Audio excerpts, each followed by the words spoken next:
त्याग मत करो।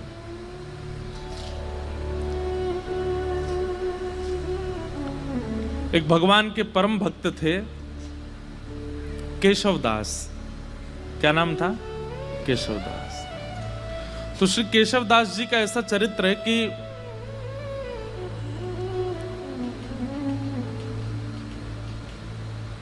एक बार कहीं कथा में बैठे थे। वो कथा में वक्ता ने ऐसी बात कही कि जीवन में कमाई कहां लगाई जाए तो सार्थक मानी जाती है। आपने जो भी कमाया, अगर परिवार में लगाया, घर में लगाया, पत्नी बच्चे परिवार सब में, देखो थोड़ा थोड़ा तो सब जगह लगाना ही पड़ता है, लेकिन फिर भी उसकी सार्थकता कब है? हमारे द्वारा कमाया गया धन वो ऐसी कौन सी जगह लगाया जाए कि उससे सार्थक माना जाए, ठाकुर जी प्रसन्नता मानी जाए।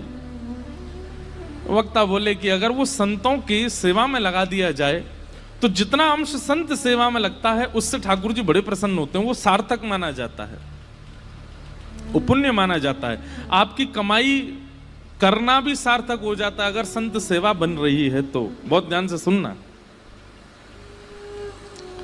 तो केशवदास जी ने ये बात सुनी कि भैया संत सेवा करनी चाहिए, उसमें जो धन लगता है वही सार्थक माना जाता है। अपनी पत्नी से कह दिया, देवी देखो हम जो भी कमाते हैं ना, उसका जो भी अंश ठाकुर जी कृपा करेंगे हम संत सेवा में उसको प्रस्तुत करेंगे, तुम राजी हो? पत्नी बोली हाँ हम राजी हैं।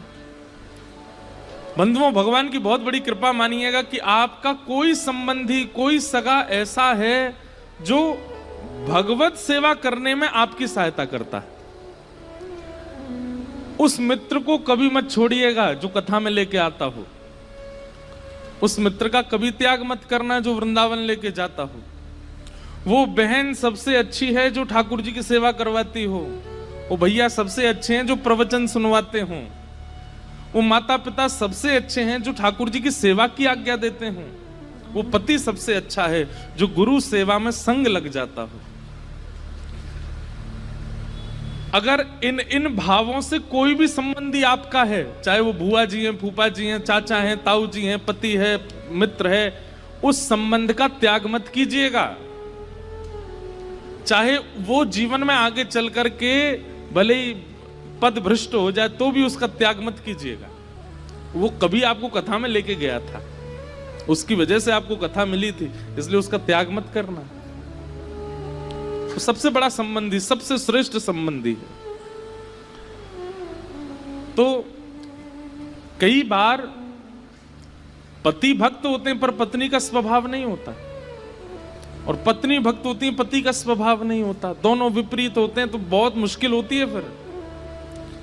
लेकिन केशवदास जी की जो पत्नी थी वो बिल्कुल योग्य थी। उसने कहा आपकी जैसी इच्छा, आप कहेंगे संत सेवा होनी चाहिए तो होगी। इतना धन नहीं कमाते थे, बहुत अल्प सी धन कमाते थे कि बस दिन रात भोजन हो जाए बस, लेकिन संत सेवा का प्रण ले लिया। एक बात मानेंगे हमारी, कथा में या गुरुजनों के द्वारा जब कोई बात ऐसी आप सुनते हैं जिसको सोच करके सुन के आपके मन में आता है ये मुझे करना चाहिए, लेकिन मैं कैसे करूं, मेरे पास व्यवस्था नहीं है। आप जब व्यवस्था को आगे रख करके किसी आज्ञा से पीछे हट जाते हैं तो बहुत बड़ी गलती करते हैं।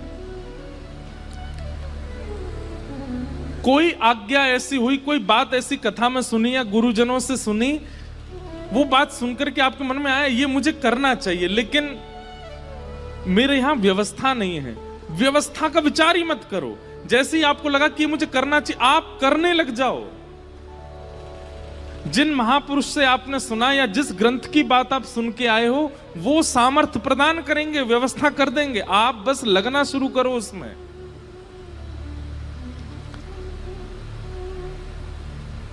छोटा सा बच्चा स्कूल जाता है और किताब के अक्षरों को देख करके रोने लग गया। क्यों? वे क्या कीड़े मकोड़े से हैं, मुझे तो पढ़ ही नहीं जा रहे ये। मैं कैसे अपने पिता की तरह बनूंगा, मैं कैसे अपने चाचा की तरह बनूंगा, ये तो मुझसे पढ़ने में ही नहीं आ रहे। अरे भाई प्रयास तो कर, तो प्रयास करेगा तो धीरे धीरे समझ में आने लगेंगे। हम लोग हिंदू हैं, अगर अभी हिंदी अक्षर के 1 2 3 4 5 6 प्रकट कर दिए जाएं तो हमसे पढ़े नहीं जाएंगे, वो अक्षर भी हमें समझ में आने वाले नहीं है। प्रयास करेंगे तो सब समझ में आता है।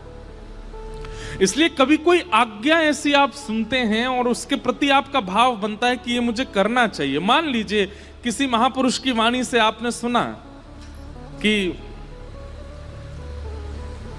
संत सेवा करनी चाहिए, सप्ताह में 1 दिन निश्चित कर लो कि